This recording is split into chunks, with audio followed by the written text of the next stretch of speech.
On September 25, 2024, Mira Murati, OpenAI's chief technology officer, the woman who shipped ChatGPT, GPT-4, DALL-E, and Sora, walked out of the company with no plan she'd share publicly.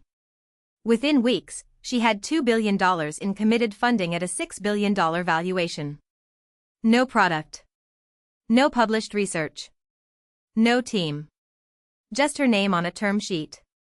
Today, 12 months later, we finally know what she was building. And it's called Inkling. Inkling is a 975 billion parameter mixture of experts model.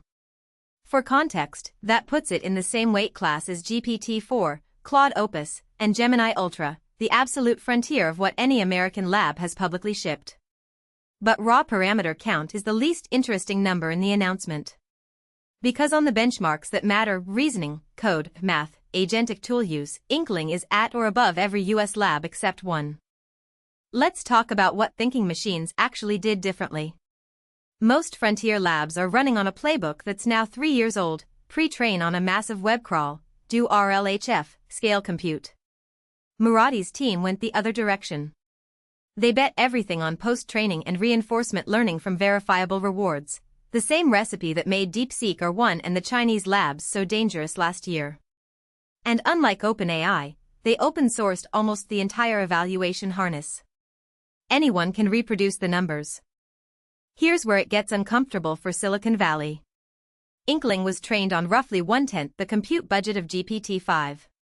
It shipped in 12 months, from a standing start.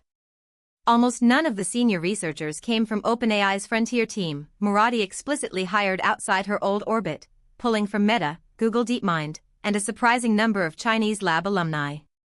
The message to the industry is brutal: the moat isn't the researchers, and it isn't the compute. It's the willingness to bet on a new recipe. But there's a catch.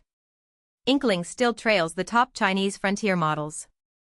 On the hardest agent benchmarks, DeepSeek V4 and Qwen 3 Max are still ahead. Murati was blunt about it in the launch post, quote, "We have closed the gap with US labs. We have not yet closed the gap with China." That single sentence rewrote the narrative overnight. For 18 months, Washington has been operating under the assumption that America leads in frontier AI. A former OpenAI CTO just went on the record saying the opposite. So what does this mean for OpenAI, Anthropic, and Google? Short term, not much.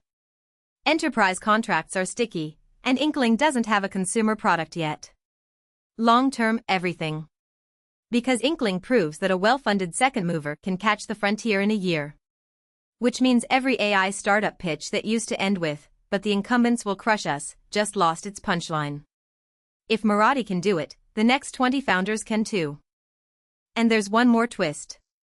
Thinking Machines is releasing Inkling under a source-available license, not fully open weights, but researchers and small companies can use it for free. That directly undercuts OpenAI's API business at the exact moment OpenAI is trying to justify a $500 billion valuation. If you're a developer paying 2 cents per 1,000 tokens today, in 90 days you'll be running Inkling on your own H100 for basically free. That's the real news. So here's my take. Inkling doesn't kill OpenAI. But it ends the era where OpenAI was the only serious American frontier lab that mattered. Anthropic has Claude. Google has Gemini. And now Thinking Machines has Inkling, shipped by the person who arguably built more of OpenAI's product surface than Sam Altman himself. The AI race just got a fourth serious American player, and the person running it knows every playbook OpenAI has. If you want to know who's going to be worth $1 trillion in 5 years, the shortlist just got one name longer. If this was useful, hit subscribe. We cover the frontier AI race every week, no hype, no doomerism, just what actually shipped. And drop a comment with the model you want us to break down next. See you tomorrow.